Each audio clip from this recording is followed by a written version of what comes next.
I'm going to be reading from Psalm 118. Oh, give thanks to the Lord, for he is good. His steadfast love endures forever. Let Israel say, his steadfast love endures forever. Let the house of Aaron say, his steadfast love endures forever. Let those who fear the Lord say, his steadfast love endures forever. Out of my distress, I called on the Lord. The Lord answered me and set me in a broad place. With the Lord on my side, I do not fear. What can mortals do to me? The Lord is on my side to help me. I shall look in triumph on those who hate me. It is better to take refuge in the Lord than to put confidence in mortals. It's better to take refuge in the Lord than to put confidence in princes.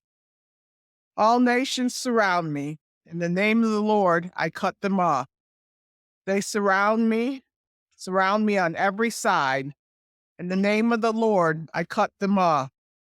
They surrounded me like bees. They blazed like a fire of thorns. In the name of the Lord, I cut them off. I was pushed hard so that I was falling, but the Lord helped me. The Lord is my strength and my might. He has become my salvation. There are glad songs of victory in the tents of the righteous. The right hand of the Lord does valiantly. The right hand of the Lord is exalted. The right hand of the Lord does valiantly. I shall not die, but I shall live and recount the deeds of the Lord. The Lord has punished me severely, but he did not give me over to death. Open to me the gates of righteousness, that I may enter through them and give thanks to the Lord. This is the gate of the Lord. The righteous shall enter it through it. I thank you that you have answered me and have become my salvation. The stone that the builders rejected has become the chief cornerstone. This is the Lord's doing. It is marvelous in our eyes. This is the day that the Lord has made. Let us rejoice and be glad in it. Save us, we beseech you, O Lord. O Lord, we beseech you, give us success. Blessed is the one who comes in the name of the Lord. We bless you from the house of the Lord. The Lord is God, and he has given us light. Bind the vestal procession with branches up to the horns of the altar. You are my God, and I will give thanks to you. You are my God, I will extol you. Oh, give thanks to the Lord, for he is good, for his steadfast love endures forever.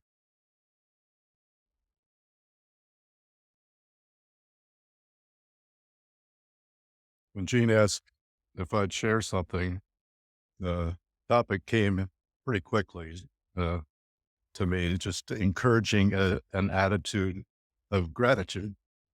And I thought, So I pondered it. Most often I pondered it while I was out walking. And I didn't start getting anything down on paper or pulling it all together until early Friday morning, and that wasn't very intentional.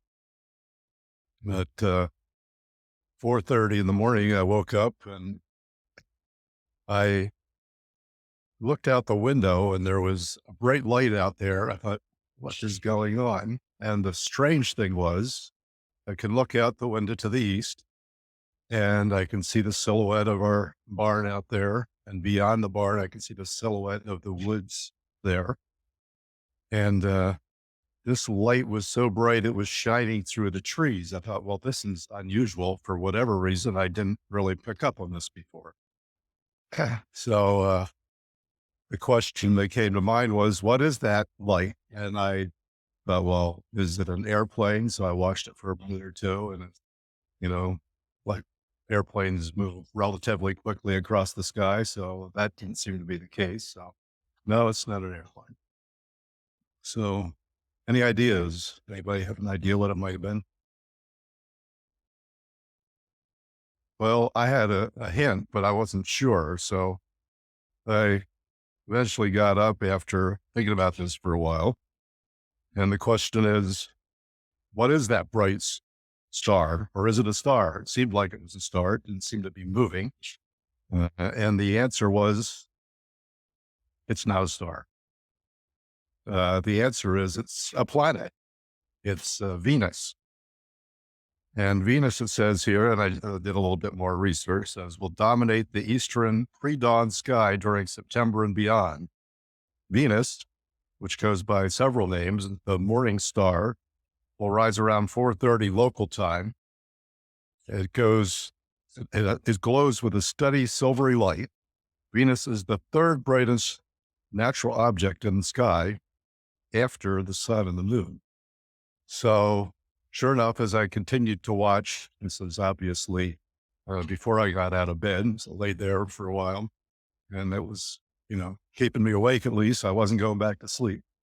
Eventually got up about a half hour after I saw it and started doing a little digging.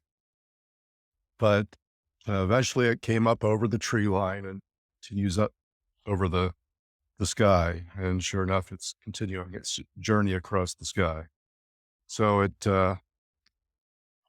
it's visible not only in the morning, but also at night as bright light that we see in the sky. Uh, did a little bit of digging into gratitude, and one of the quotes I came across was that gratitude makes sense of your past, brings peace for today, and creates a vision for tomorrow. Another little gem that I came across was from a health perspective, was that gratitude, we have that heart full of thankfulness. It actually releases dopamine. It actually does make us feel good when we are thankful. So there's a real plus to looking for those things we can be thankful for. So then I thought, well, how do I approach gratitude? And it occurred to me that uh, I've become quite the walker in time. So the subtitle for this talk is Observations of an Avid Walker in light of encouraging an attitude of gratitude. So I thought, well, how do I approach this? What does it really mean? How can I get the full concept of what gratitude looks like, that perspective of being out and about walking? So I thought, okay, let's start at the beginning. So before you go out to walk, uh, any ideas what might be the first thing on somebody's mind before they do that? Any thoughts? Comfortable shoes? Any others? Go to the bathroom. That's not on my list, but it's definitely one of those things that is a good idea. Maybe getting a drink of water before you head out. That's not a bad idea either. Knowing where you want to go. Okay. Okay. Those are all showing up here on the list one way or another. But the first thing that came to my mind was check the weather. For me, when you're out and about, uh, you go out and it's too hot or it's too cold or whatever it may be, you pretty quickly come up with the idea that I think I should have been dressed differently, or why am I carrying this jacket the whole way, or whatever. So that goes into the next one, what to wear. And it relates directly to the weather. And that is, well, is it sunny outside there? Or is it, and, and every one of these items is something to be grateful for. Checking the weather. Sometimes we look at the weather as it's almost an adversary, oh, it's going to be icy and nasty. It's going to be a horrible drive to work or wherever we might have to go. Sometimes we look at it on the other end of the spectrum and say, oh, it's going to be in the 90s today. How are we going to survive all this heat? We got things to do out in the garden or fill in the blank, whatever it might be. So uh, is it sunny? Are there showers? Is it windy? Uh, is it going to snow? Is it icy? All these things are things that the walker has to think about. But each one of those things uh, has an aspect of gratitude involved in it.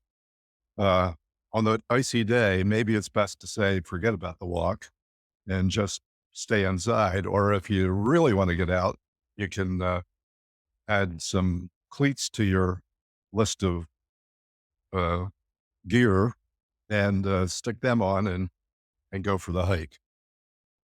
So one of the things I do is follow a group about hiking the Grand Canyon. And when you hike the Grand Canyon, uh, what some people do is go from rim to river to rim. That's just staying on one side is how that typically is. They start at one place on the south side and then come up at another place on the south side. And some people pull that off in one day. And that's, people are really good shape. It's, maybe 9 or 10 hours. It's 17 miles. And it's down a mile in elevation. And of course, back up a mile in elevation after you've got worn out a little bit. So those people, depending on the weather, even in fall, those crampons, as they're called, uh, that might be necessary at the top portions of the trail. It could be all icy right there. And they don't have to go very far until, boom, they're out ice on bare trail. But if they don't have them at the very top, or sorry, they don't. So there's a blessing, and the blessing of the adequate preparation. Is it windy? For me, when it's windy, it's going to change the direction I hike. I hike one direction, and it's primarily open hayfield once I get out a little ways. On a warm summer day, up our direction, we have a breeze almost all the time. That breeze feels pretty good in the hayfield, and makes that some of that warmth, seem not quite as bad. But on a snowy day, it's like, this is not the place I want to be. So I go the other direction, and there's a whole lot of trees, and I've got protection from the west most of the route that I walk. So all those things uh, keep in mind, and we can be grateful for, or challenges to be prepared, so then we can ultimately be grateful for. The right shoes or boots. We sort of touched on this when we were asking about the others. Maybe it's not a very good day. Maybe it's all muddy, and boots are a better thing to put on the foot, on your feet. For me, trekking poles.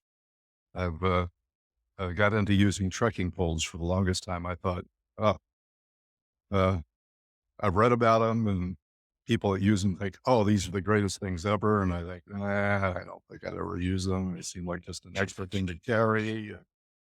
Uh, Finally, I bought an inexpensive pair and pretty quickly figured out that, maybe I better get a better pair because I'm going to burn these up pretty quick. So I got a better pair. And if you seriously get into walking, trekking poles are something that you will definitely be grateful for. They turn what can be a good walk into a better walk. And then there's the whole level of, how do I use these? There's the upright use that most people think that they would use. You're plodding along, having them on the ground as you go. And that that may be useful, especially on a dirt road. That's really a nice way to use them. Or there's Nordic walking type of use of trekking poles, where you actually hit the ground a little bit lower and push off there in your stride, and it really increases the stride. So these are things to be grateful for. Wow, all of a sudden I'm really going places, and it seems almost effortless once you get the technique down. Uh, next thing on my list as far as preparation is concerned is where to go, how long, when, or season. All these things play into that decision. Uh, Sort of touched on it a little bit earlier, but this time of year we're busy uh, canning tomatoes is what's happening at our place right now. So most often I will pick a location and go out and turn around. That's my hike. Walk out so far, turn around, and come back. And I know I cover so much distance, and I know I've got a lot of steps in, and that's great. What happens when there's a canner on the stove? There's a time limit. You know, can't go that far, so that changes the attitude of the walk. Uh, then you're grateful for the time. Okay, I got a half hour to go out and a half hour to get back, and that's it. And uh, you're grateful for the opportunity to get out for the walk, even though it's not quite as much as it might be, which is something that happened this morning. It was turned into be a busy morning. I thought, well, I'm still going to get at least a little bit of a walk in. So I went for a short walk, about a half hour, and I got out there and uh, turned around. I see a car coming towards me that uh, it's going very slow. And I thought, well, okay, they're going to turn into the hunting camp that's right down the road. No, they turn there. Okay, they're going to turn into the road between where I was and where the car was. It's we call it, it's a nowhere maintenance road that some people like to go exploring. Nope, didn't go down. Keep on coming, and they come up to me, pull out almost into the center of the road and stop. That's much. It's an older guy. I found out he's 89 years old, and he's asking if I know how uh, the health condition of a neighbor. Well, I know of this neighbor. I obviously didn't know she had a health condition actually, but uh, he's asking me about this. And then he goes on to say that uh, I live up outside of Roseville on Aldrich Road.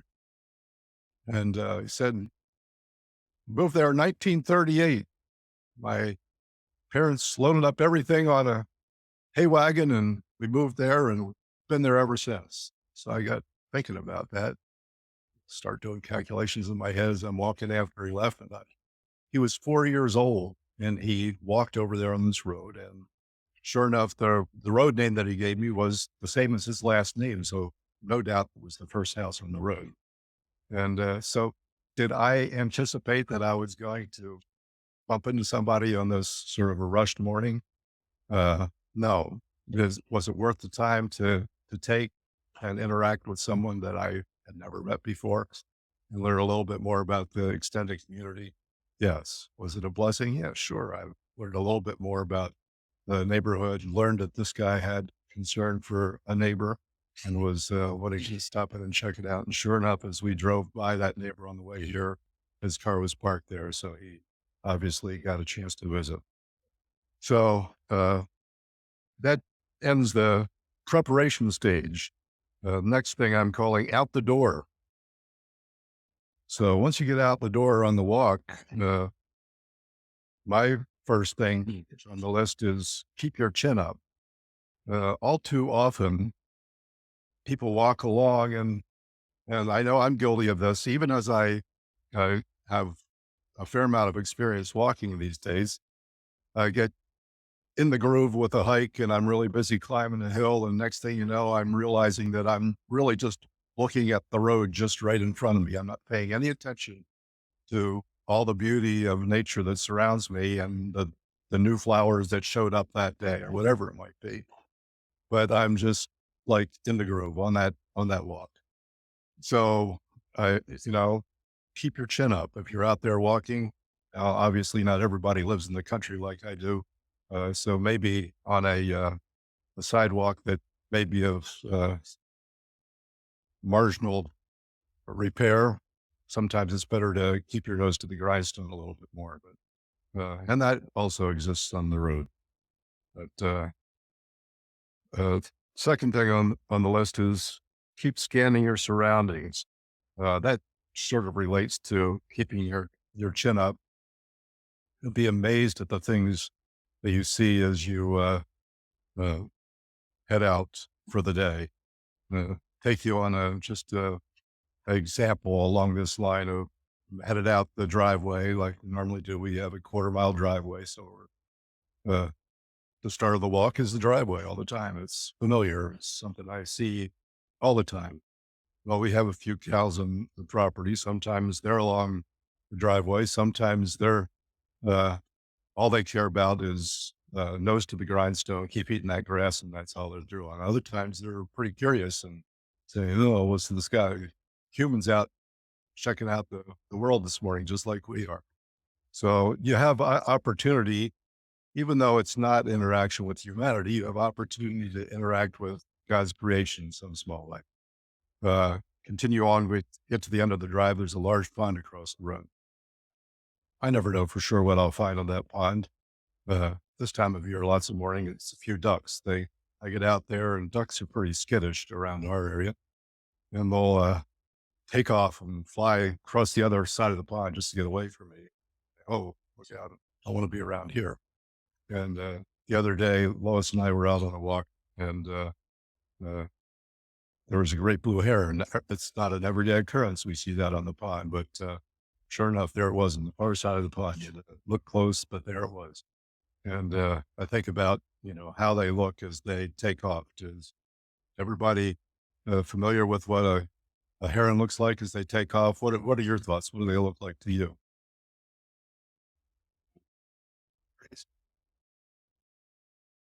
Prehistoric. Yeah, that's exactly the thought I was thinking of. To me, when they take off, it's like,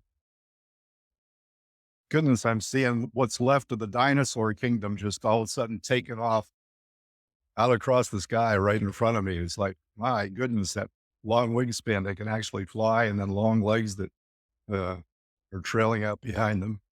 And then when they land, I mean, sometimes it's on a branch. You have these herons with 3 foot long legs, and they all of a sudden land on a branch at the top of the tree. It's like, how did they pull that off? So it's this wonder and amazement at all these things that you see along the road, not to mention, all like I mentioned earlier, the flowers and that sort of thing. Uh, keep scanning your surroundings also includes traffic. So uh, up our way, I can go on 3 mile hike, which is not uncommon length for me. Sometimes I go a little bit longer, but I can go on a 3 mile hike depending on the time of day and sometimes see no traffic, zero.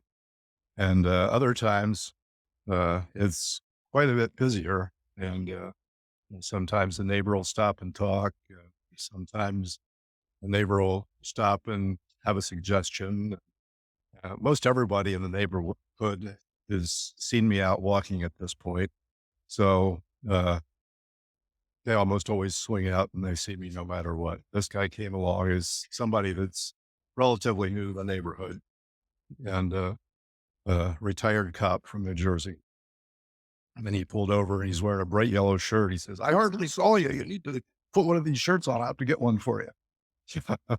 So I thought, well, I have thought about that in other situations. And one situation that I did do that, I mentioned here before, we went down to take care of my mom.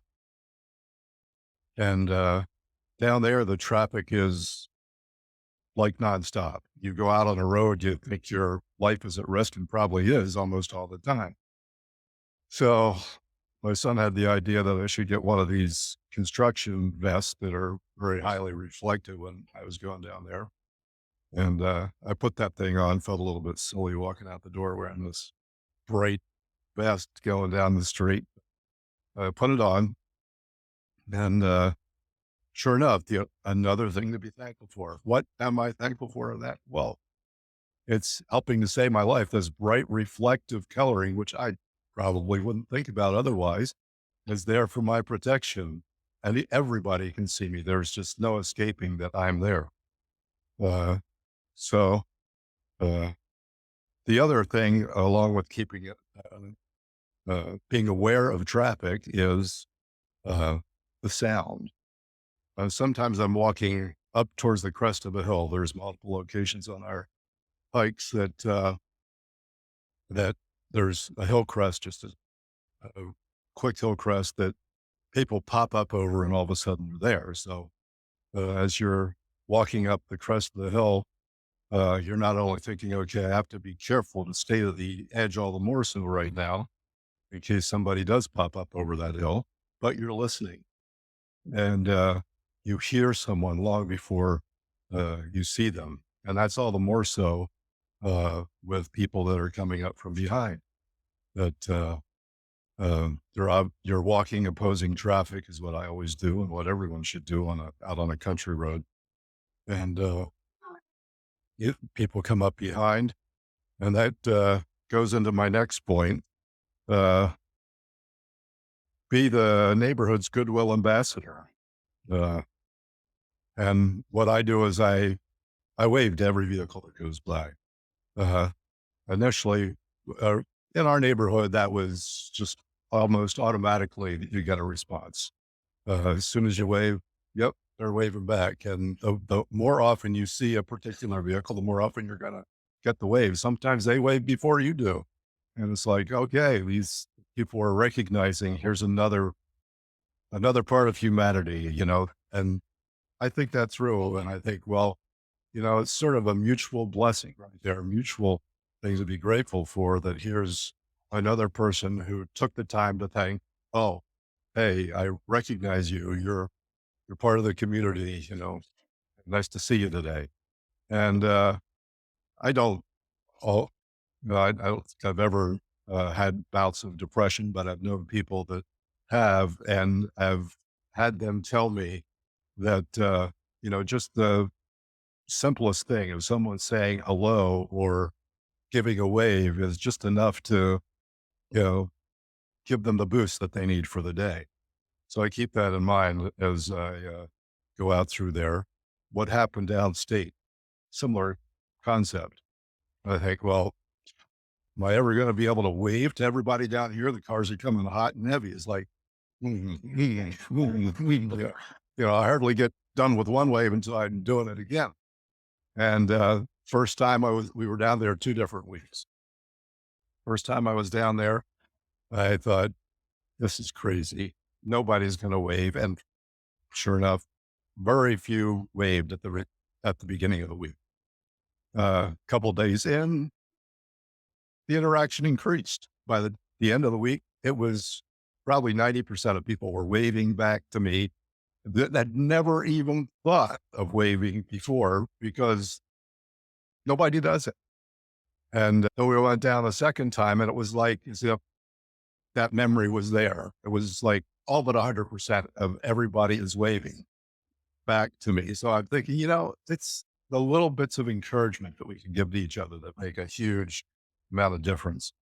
So not only does the wave uh, make sense, but the stopping to talk, like I mentioned earlier this morning, if the neighbor pulls up and has something to say, ask you how things are going or just, inquire about the day. Someone's asking for directions or whatever it might be.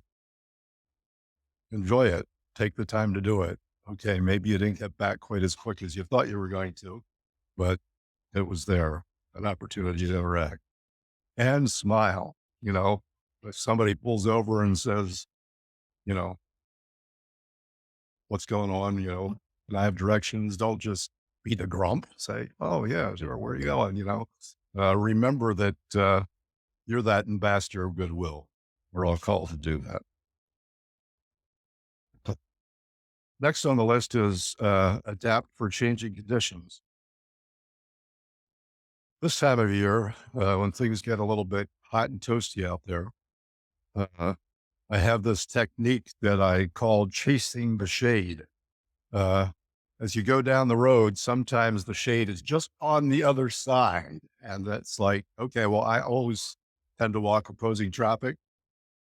No traffic coming hardly ever where I'm at. So, okay, I'm headed for that shade. It's 90 degrees and that shade looks absolutely great.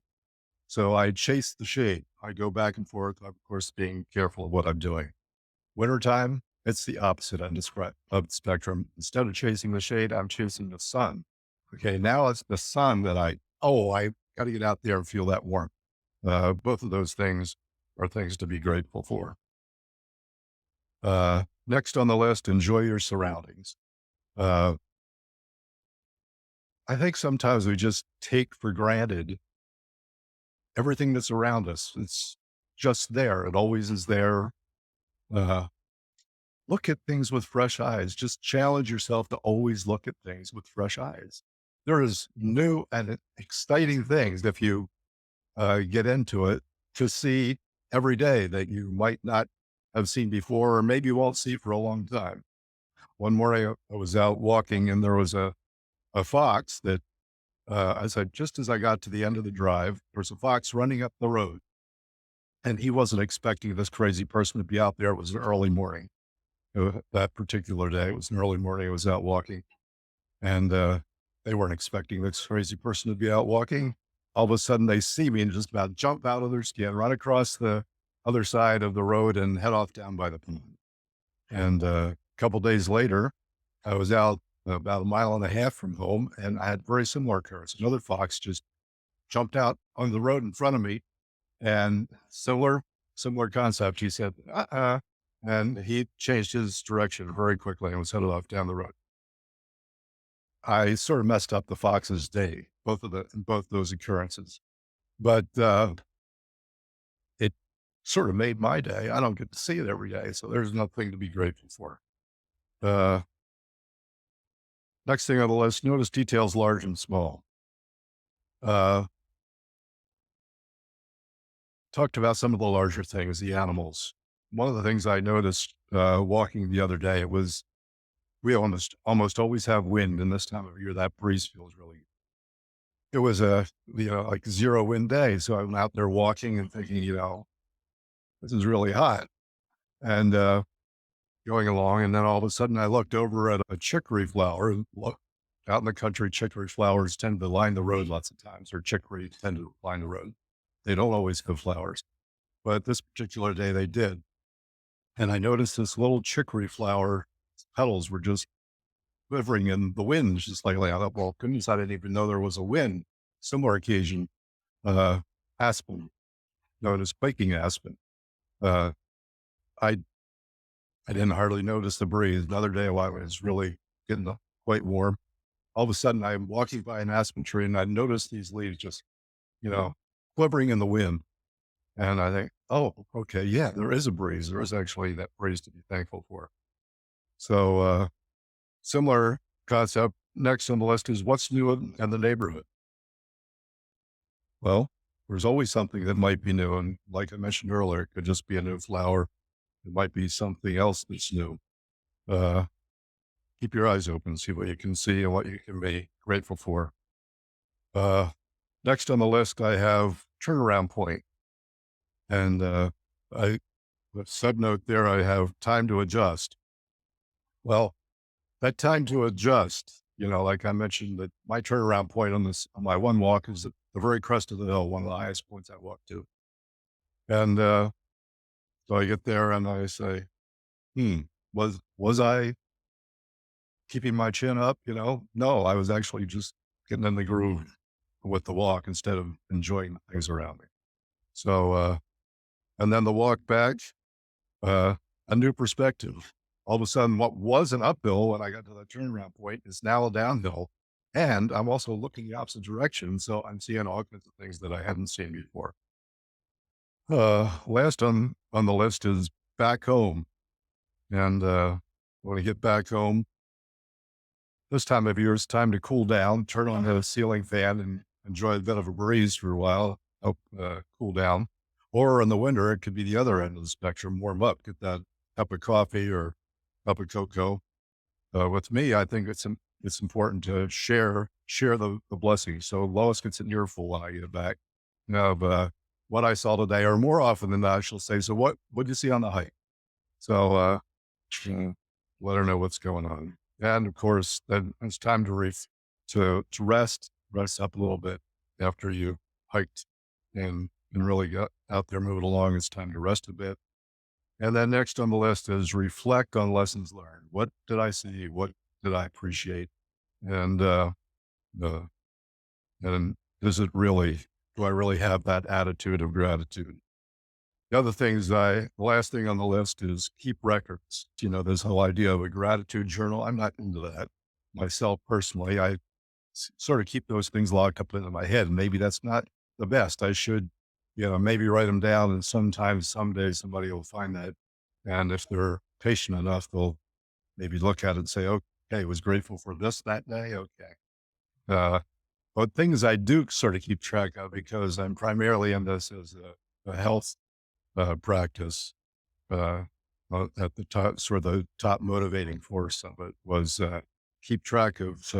I have an app on the phone called Google Fit, and on that Google Fit, it tells me how many steps I've taken, tells me how many heart points I had for that walk, which means you have to keep up the pace at a certain level. And it also tells me how many miles I went. But that whole idea of some sort of record keeping of saying, okay, these things I was grateful for. And I try to get to 10,000 steps a day. Was I grateful there for those steps? 10,000 steps. That's quite a few steps when you think about it.